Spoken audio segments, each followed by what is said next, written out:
All right, guys. This video we're gonna keep going on last May's free response um, on the AP exam. So we stopped off. We finished question 2, and again, remember, this isn't really about me teaching you all these concepts. I'm just going to go through the test, show you the answers.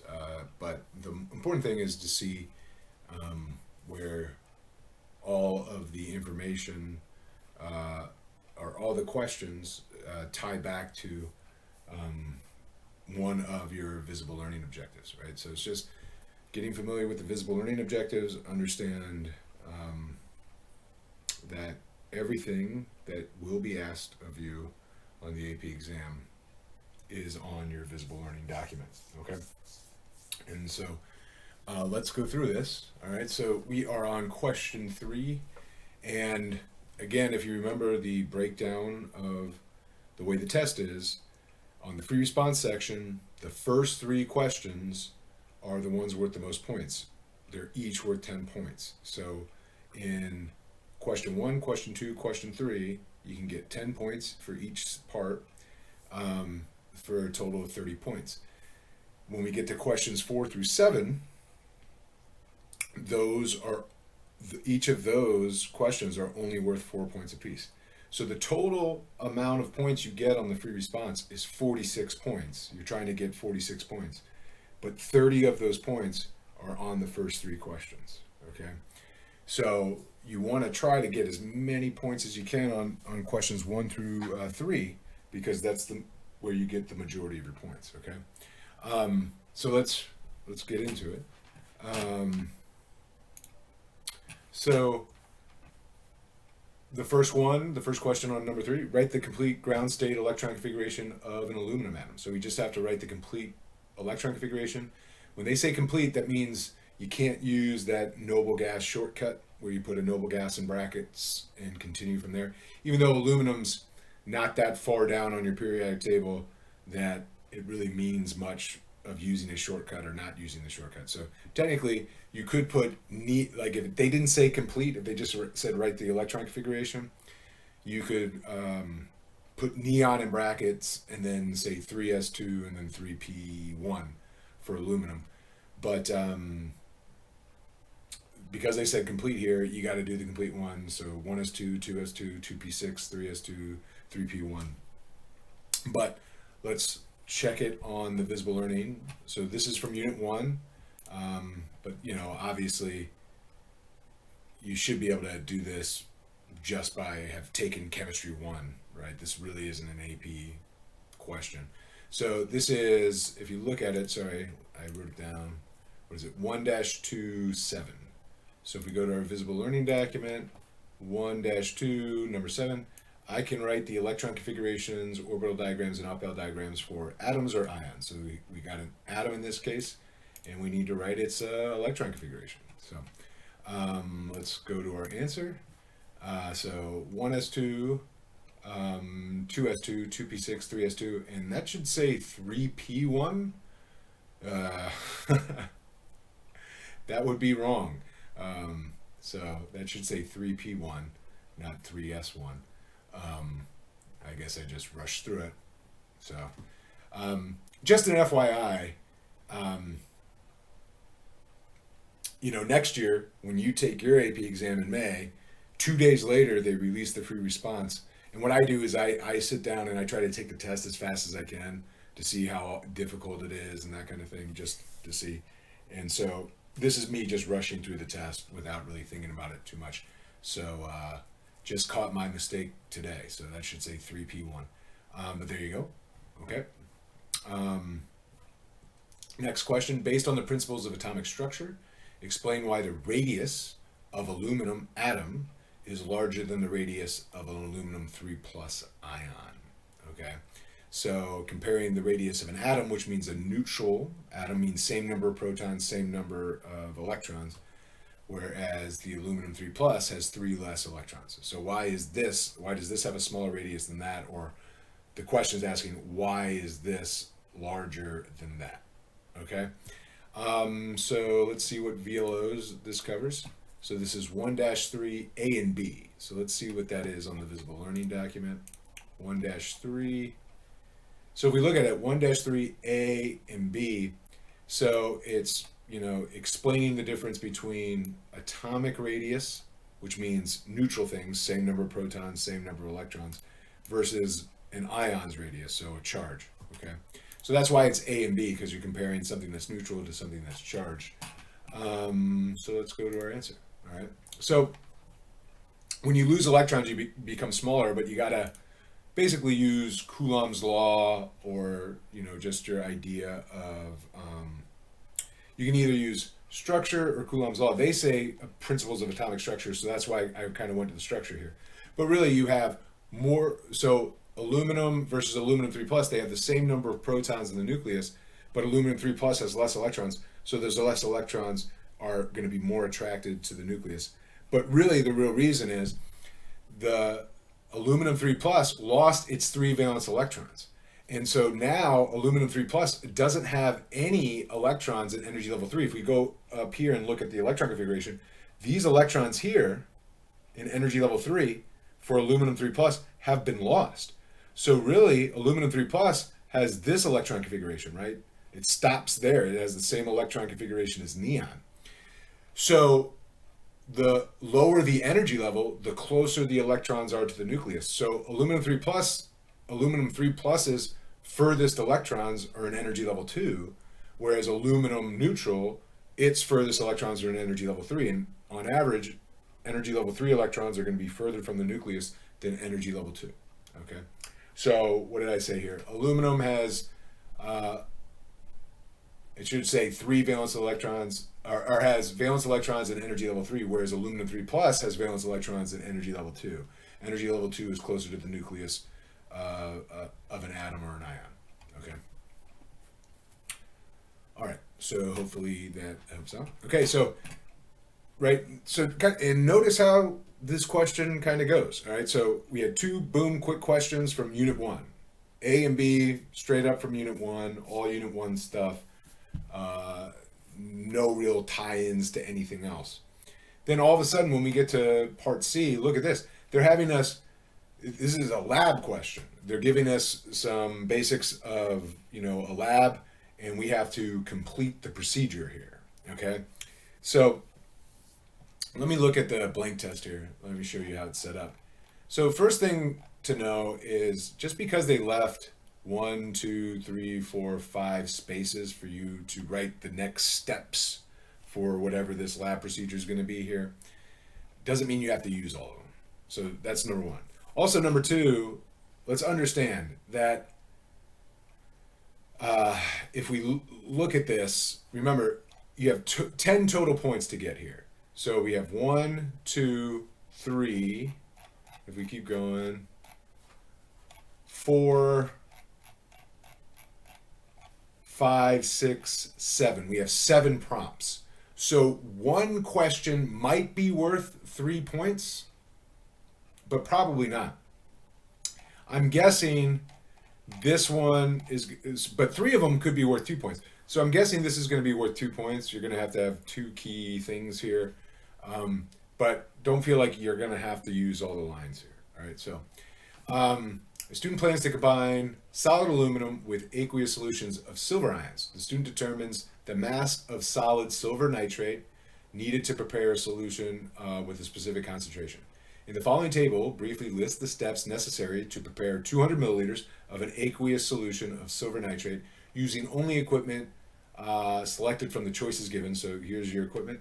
Assume that all appropriate safety measures are already in place, so you don't have to say put on your goggles and put on your lab apron and wear gloves or something. Like, you know, you don't worry about that stuff.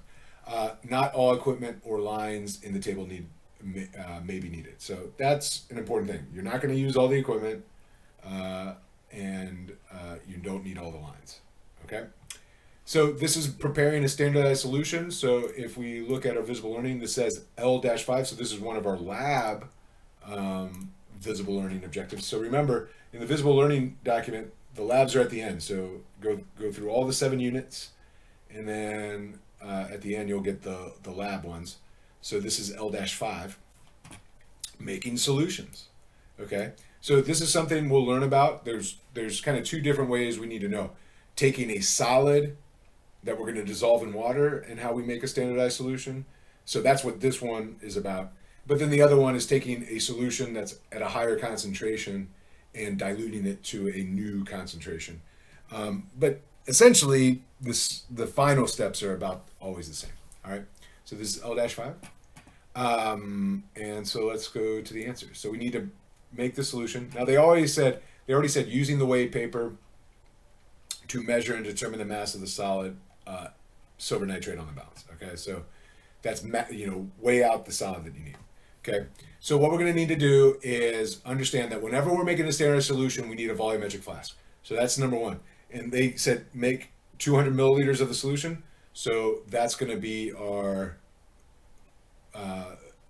that's going to be the instrument that we're going to use to make our solution in. So the next step is going to be transfer that solid silver nitrate into the volumetric flask. We're going to rinse the weigh paper with distilled water to make sure all the solid crystals that are on that weigh paper make it into the flask. And then all we have to do is fill it to the line with water. Okay. Now you might want to say fill to where you're add distilled water until you're close to the line, and then use your pipette to add drops until you're right at the line. I don't think that's going to be necessary for you to say, but essentially what you need to do is add the solid to the flask, add water to the line, because the line for a volumetric flask, there's only one line on a volumetric flask, and that's the volume. So if you fill it up to the line, that's going to be 200 milliliters, and that's going to be the volume of your solution. But if we want to be careful about it, we might want to add water until you're just about at the line, and then use the pipette to add drops of water to get it right at the line where the meniscus is falling right on the line. Okay. But yeah, that's really all you needed to do there. Okay. So let's go to the next question. So boom, we got this big diagram here. We're going to be drawing stuff into this beaker, and they tell us what everything should look like. So aluminum looks like this, aluminum 3+ looks like that. Notice that they drew aluminum 3+ smaller than aluminum. We already know that it has a smaller radius, but they definitely showed it. And they got silver versus silver 1+, and notice silver 1+ is smaller than silver because, again, plus means you lost an electron, +3 means we lost 3 electrons. So notice how silver lost an electron, and now the silver ion is now smaller. Okay, so this is the reaction we're studying. So solid aluminum is reacting with silver ions to produce aluminum ions, aqueous, and solid silver.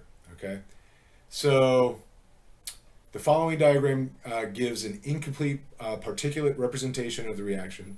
The beaker on the left represents the system before the mixture reacts. Complete the drawing on the right, so over here, to represent the system after the reaction occurred. Be sure to include 1, the correct number, type and number of particles based on the number shown in this diagram, and the relative spacing to depict appropriate phases. All right, so what they mean there is aqueous ions need to be separated from each other. Notice these ions, they're aqueous, they're separated from each other. This line represents the water. So all this is in water. Okay, so the water's not being shown, but it's just like here's the top of the water, right? So if you have ions separated in water, which means aqueous, they have to be spread apart like the silver ions are. But notice the solid, they're all connected together. All right, so all the aluminum is connected. So when we draw things that are solid over here, they got to be touching each other. But then when we draw ions over here, they have to be separate. All right. So the main part of this is stoichiometry. For every 1 aluminum that reacts, 3 silvers react. Okay. So if we look from this diagram to this diagram, notice that 2 aluminums reacted, right? Because we have 4 aluminums to start with. We have 2 aluminums that we finish with. So if 2 aluminums react, right, times 3, that means 6 of these react. So 1, 2, 3, 4, 5, 6, 7, 8. We have 6 silvers. 6 of them are going to react and turn into this. So we're going to lose 6 silver ions, but we're going to gain 6 silver solids. And then we're going to lose 2 aluminum solids, but we're going to gain 2 aluminum 3 pluses. And we're going to have 2 silver ions left over. Okay. Now, again, let's talk about the visible learning. So this is 2-33. If we go to our visible learning document, so we're unit 2. So this is basically stoichiometry. But if we go 2-3, notice it talks about particulate diagrams. I can use stoichiometric relationships to interpret and create particulate diagrams. That's exactly what we're doing here. So let's go to the answer. All right. So again, we have to have 6 silvers, and notice that they're all touching each other. Sorry, my handwriting sticks. That's not AS, it's AG. So here's a bunch of AGs, okay? And then we got the silver, the 2 silver ions left over and the 2 aluminum ions that were produced, and they should be separate. Now, I really should have done a better job with size, right? Because this aluminum 3 plus should be smaller than that aluminum. And it's not. I was just really sloppy here. And the silver should be smaller than that. So my solid silvers should have been bigger than that. But again, the main thing is that you've identified what they are. And what they're really looking for here is that the solids are all together, right next to each other, but the ions are separate. Okay, and it's really just the stoichiometry part of it. Okay. All right, so the next question isn't until the next page, but they give us information that we're going to need for our calculation down here. So student finds the standard reduction potentials given in the table, which are related to the reaction that occurs. Okay. And we have to calculate something called the cell potential, E not here, the cell potential. So what we should recognize is that this reaction is happening, right? Silver 1 plus is forming solid silver, right? If we look at this, silver 1 plus, solid silver. So that reaction is happening. But this reaction is not happening in the forward direction. It's actually happening in the reverse reaction. The solid aluminum is becoming aluminum 3 plus. So solid aluminum becoming aluminum 3 plus. So we got to reverse this. And this is all stuff that we'll learn when we get to unit 6. But when you reverse potential reaction, you flip the sign. So really it should be positive 1.66 volts because it's the reverse reaction that's happening. So if the forward reaction was happening, it's negative, but the reverse, you flip the sign of this. Okay. So for visible learning, this is 6-3-8. So if we go to our visible learning document, 6-3-8. So we got to find unit 6. 6-3-8. I can calculate cell potential for a redox reaction. There you go. E red plus E ox equals E cell. So this right here, E cell, another way that that's written is that symbol right here. Okay. So all we have to do is add 0.8 to positive 1.66, and we get our standard cell potential. And cell potential is measured in V, which is volts. So make sure you include your units there. So 2.46 volts. Remember, when you add, it's not about significant figures, it's about decimal places. That's why I don't have to round to 2.5, because all I'm doing is adding. So because each of the numbers I'm adding have 2 decimal places, my final answer can have 2 decimal places. All right, so 2.46 volts would be the standard potential for that redox reaction. Okay. And then it says, based on the cell potential value, would the standard free energy, which is this thing, delta G, for the reaction be positive, negative, or 0? So we're going to learn this in Unit 6, and we're going to make all these connections. But a positive cell potential, which this is positive, means the reaction is thermodynamically favored or spontaneous. Well, another thing that indicates whether a reaction is thermodynamically favored or spontaneous is a negative delta G. So whenever cell potential is positive, delta G is negative.